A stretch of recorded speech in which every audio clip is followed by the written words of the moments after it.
Seguro que usted ya escuchó criticar a la Iglesia.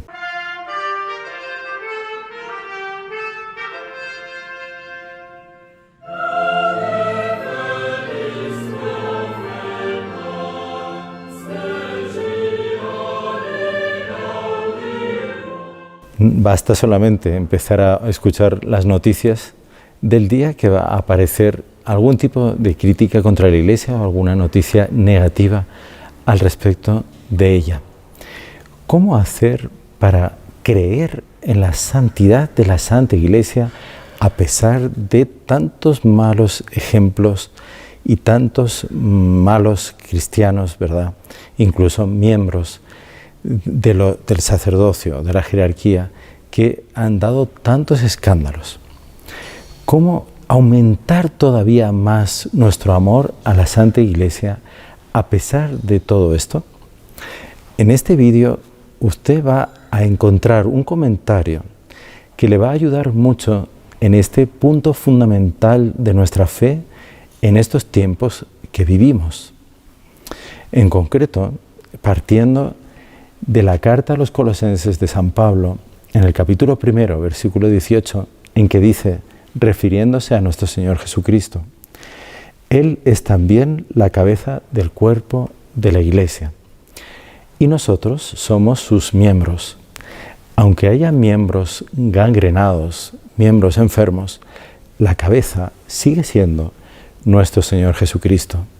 Y allí donde hay santidad, allí hay armonía, ahí hay perfección, ahí hay lo que debe de ser verdaderamente este cuerpo de esta cabeza santísima que es nuestro Señor Jesucristo.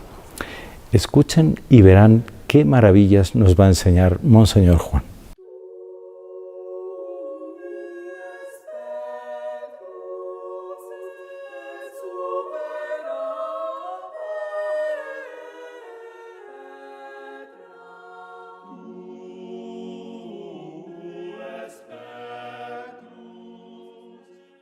Nós sabemos que nosso corpo é constituído de uma série múltipla de células.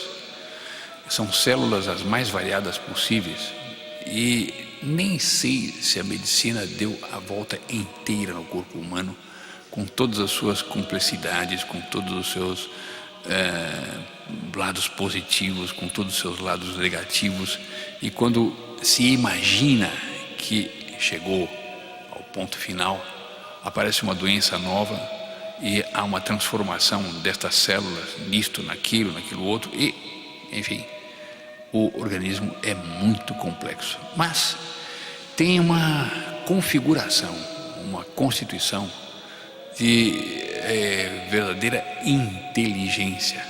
É impossível um ser comum e corrente na sua inteligência, ainda que seja anjo, idealizar e realizar um corpo tão perfeito como é o nosso.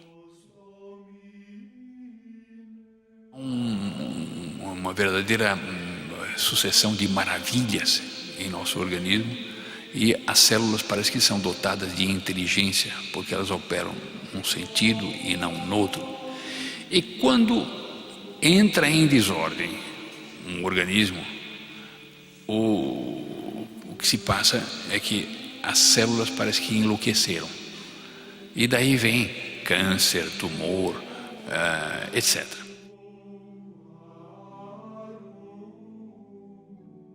Sem falar da invasão de outros germes de fora, que muitas vezes o próprio organismo não dá conta de combater, porque é insuficiente em matéria de defesa orgânica, em matéria de estar inteiramente disposto a se imunizar contra estes e aqueles germes. E muitas vezes bactérias terríveis tomam conta.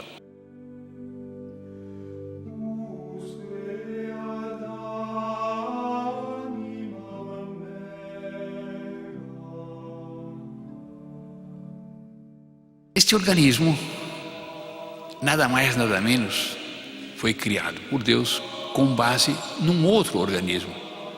Porque nós muitas vezes julgamos que Deus cria assim, criou o corpo E depois ficou impressionado com a criação dele. E olhando para o corpo, disse: ai, mas como ficou bem. Olha, quer saber de uma coisa? Eu vou criar algo superior a isso, com base nisto que eu criei. Deus não está uma surpresa nenhuma, porque Deus conhece tudo e desde toda a eternidade, portanto, o organismo humano, ele já o viu desde toda a eternidade. E não foi o organismo humano que serve para ele, ou serviu para ele, ou servirá para ele, de elemento base para criar outros seres semelhantes.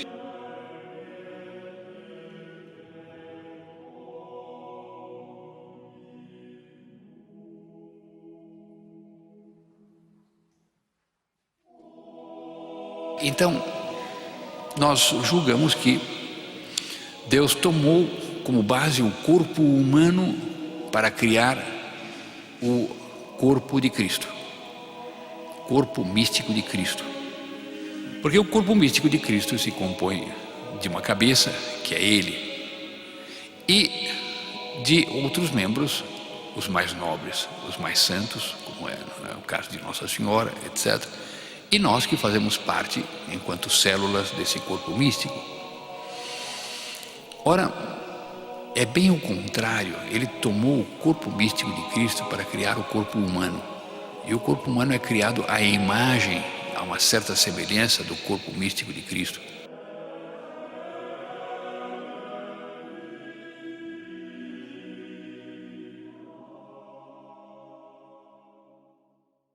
Eu conheci um grande pensador católico que queria ter umas noções dadas por médicos a respeito do corpo humano, porque ele queria estudar a sociedade orgânica com base no corpo humano. Então nós temos em Deus duas figuras altas para criar o corpo humano. Uma é o corpo místico de Cristo e outra é a sociedade orgânica. Uma é mística e sobrenatural, outra é natural, mas mais elevada do que o próprio corpo humano. E o corpo humano é o tipo, a sociedade orgânica protótipo, e a arquetipia dentro desta linha está no corpo místico de Cristo. O corpo místico de Cristo tem uma propriedade extraordinária, porque pega elementos os mais variados. E é o que nós temos também dentro do próprio organismo. Nós temos células que produzem os cabelos. Nós temos células que produzem as unhas. Nós temos células que restauram o fígado. Nós temos células que reparam danos produzidos no coração. Nós temos células que produzem uma defesa orgânica, e assim por diante. E assim também a sociedade orgânica, e assim também a sociedade, mais ainda, a sociedade espiritual, o corpo místico de Cristo, com as mais variadas correntes, com as mais variadas mentalidades, com os mais variados espíritos. Entretanto, desde que haja santidade, tudo se organiza, tudo se equilibra, tudo se harmoniza, tudo se aperfeiçoa.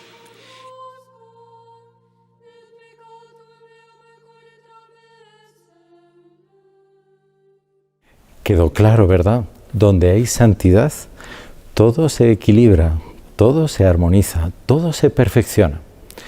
Después de haber escuchado estas palabras de Monseñor Juan, hablándonos de las maravillas del cuerpo místico de Cristo, que es la Santa Iglesia, vamos a continuar escuchando un comentario de él también sobre el mismo tema, pero a partir de un trecho de la carta de San Pablo a los Efesios, del capítulo 2, versículo 20 y siguientes. Dice así: y la piedra angular es Cristo, Cristo mismo, en quien toda edificación bien trabada se eleva hasta formar un templo santo en el Señor, en quien también vosotros con ellos estáis siendo edificados para ser morada de Dios mediante el Espíritu. Escuchemos.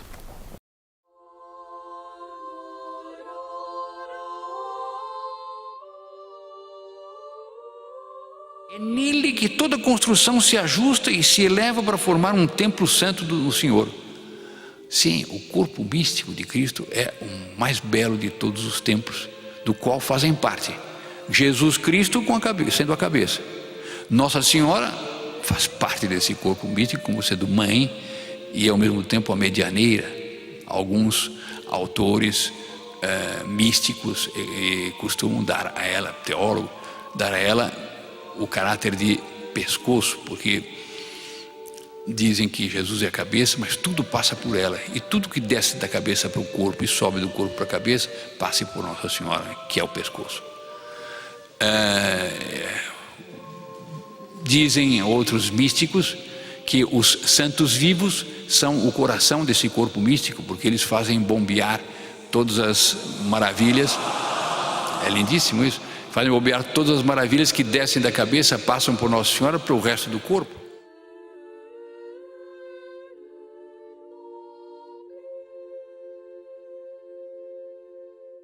E assim, há hipóteses e mais hipóteses não confirmadas ainda pela Igreja, sujeitas a essas ou aquelas apreciações e precisões, mas enfim, tudo isto porque se toma o corpo humano, que é mais próximo de nós, para compreender algo de muito mais elevado, que é o corpo místico de Cristo. E esse corpo místico de Cristo é o templo do Senhor, o mais belo templo, o mais santo templo, etc. E vós também sois integrados nessa construção, quer dizer, fazeis parte do corpo místico de Cristo, para vos tornardes morada de Deus pelo Espírito. Todos aqueles que fazem parte do corpo místico de Cristo são moradas de Deus. Agora, isto representa uma completa modificação de toda a perspectiva política, social, relacional, familiar e econômica. Tudo muda, e é uma perspectiva tão nova, feita de tantos aspectos inimagináveis, que dir-se-ia, isto aqui não pega em lugar nenhum. Com toda a mentalidade que existe entre os pagãos e sobretudo no próprio povo judeu, é completamente incompreensível que isto pegue de alguma forma. É inadmissível. Isto não vai vingar de jeito nenhum, pois foi o que vingou. Foi o que vingou.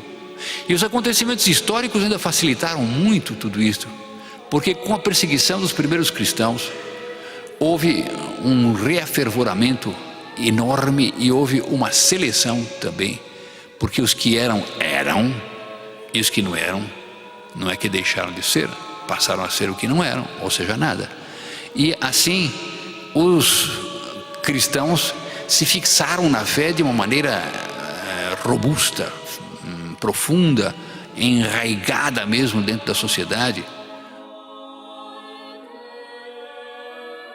Houve um determinado momento em que o imperador romano ouviu de alguém de que todo o Império Romano estava tomado por cristãos. E é verdade. O Império estava, nas suas principais funções, etc., dirigido por cristãos, batizados.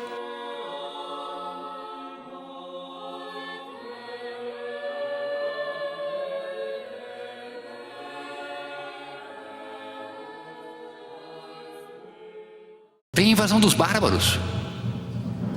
Os bárbaros fazem o papel de uma peneira fina. Quando a perseguição religiosa tinha terminado, a peneira grossa, vem aí a peneira fina dos bárbaros. Os bárbaros destroçam tudo, mas desse destroçamento nasce uma sociedade, nasce uma igreja. A igreja já tinha nascido, mas uma perspectiva de igreja diferente daquela que existia, e nasce um mundo novo. Este é o mundo da Idade Média, que vai durar seus praticamente 1000 anos.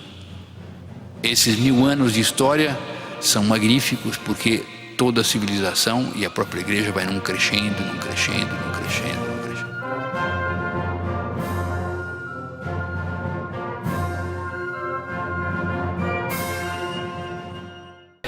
Por todo lo que acabamos de escuchar, quedó claro que cada uno de nosotros forma parte, una parte viva de este cuerpo místico de nuestro Señor Jesucristo, del cual formamos parte desde el momento de nuestro bautismo. Cuando un miembro de este cuerpo decide entregarse al Señor con más generosidad, ser santo, todo el cuerpo se beneficia. Cuando un miembro de este cuerpo se deja arrastrar por el pecado, todo el cuerpo sufre. He aquí la gran responsabilidad que cada uno de nosotros tiene con respecto a la totalidad del cuerpo místico de Cristo. Ele vai insistir mais, São Paulo ainda. Ele vai dizer que não concebe um cristão senão como um homem que corre em busca da santidade. E que o nome de... Ele vai usar nas epístolas dele o nome de santo para todos os lados. A cada 3x4 está ele falando em santo. E ele considera o nome de santo o nome característico de um cristão. Ele, São Paulo. Mas ele é o apóstolo do corpo místico de Cristo. Ele faz apologias a respeito do corpo místico de Cristo e mostra como cada um de nós tem uma responsabilidade pelo corpo inteiro místico, pelo corpo místico de Cristo. E nós podemos fazer com que esse corpo chegue a mais perfeição ou que torne, nós podemos tornar essa caminhada a mais perfeição, mais difícil. Ele, em Efésios 4, 13, 4, 15, 4, 14, 4, 15, vai dizer que nós devemos conquistar esta restauração total do corpo místico com a nossa santidade e, portanto, nós temos uma responsabilidade não só em relação a nós, não só no relacionamento nosso com Deus, mas nós temos uma responsabilidade, inclusive, com todos os batizados. Curioso que haja gente com vocação de santificar os outros, com vocação de ensinar os outros, com vocação de arrebanhar novas vocações. E quem não se preocupa em atingir a perfeição, não pode acontecer isso. Um apóstolo que é feito para beneficiar a outros, ele tem que estar empenhado em ser santo, porque assim ele eleva o corpo místico todo e faz um bem mais essencial do que a própria palavra que ele possa levar. E ele diz que só vamos conseguir esta perfeição do corpo místico desde que todos nós nos convençamos e nos tornemos varões perfeitos. E como tornar-se varão perfeito? Crescendo no amor a Deus e no amor ao próximo por amor a Deus. A igreja tem que se manifestar. A igreja não pode viver oculta. A igreja tem que ser encontrada em todos os cantos. A igreja tem que se mostrar. Ela é uma sociedade palpável, sensível, visível. A igreja é uma organização jurídica. Ela tem todas as suas leis, ela tem suas autoridades. Ela é organizada de acordo com uma hierarquia. A igreja tem sua história, já 2000 anos de história. Essa é a igreja externa. A igreja interna é nada mais, nada menos do que o corpo místico de Cristo. Quem é batizado, quem é crismado, quem comunga, quem vive na graça de Deus, participa do corpo místico de Cristo. O corpo que nós temos é uma mera figura do verdadeiro corpo. Qual é este verdadeiro corpo? É aquele que é constituído por nosso Senhor Jesus Cristo enquanto cabeça e todos os batizados e todos que estão na graça de Deus como corpo. Nós, na graça, estamos participando do corpo místico de Cristo. E participando desse corpo místico, nós recebemos todos os méritos. Se alguém 3 meninas vão fazer primeira comunhão hoje. 6 foram batizados aqui.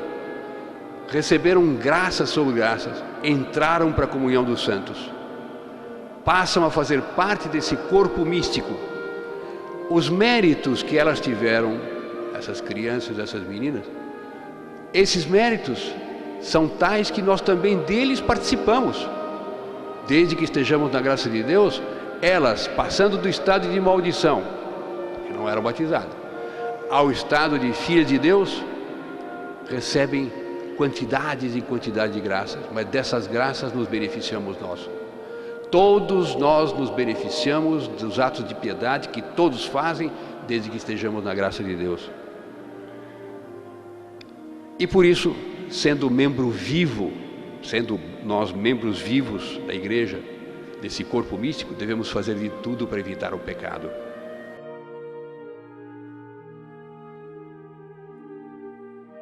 Mas a igreja, ela é também universal.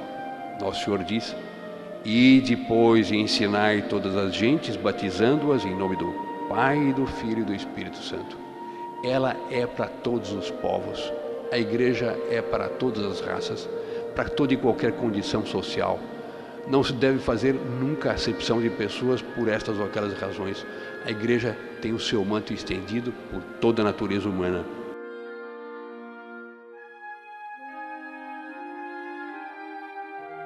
Mas ela é também um reino externo. E sobre esse reino externo,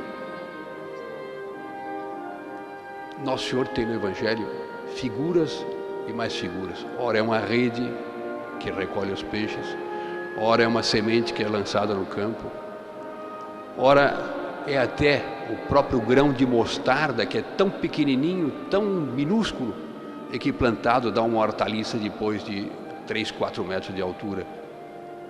E assim é o reino externo da igreja. A igreja é imortal, ela tem essa proteção de nosso Senhor Jesus Cristo, e contra ela nunca as portas do inferno prevalecerão, nunca ela será destruída. E não é que ela chega ao estado já de quase morte. Ela, a igreja, é tão assistida que está sempre se rejuvenescendo, com movimentos novos, com graças novas, com desenvolvimentos espirituais inteiramente inéditos. A igreja vai assim até o fim dos tempos.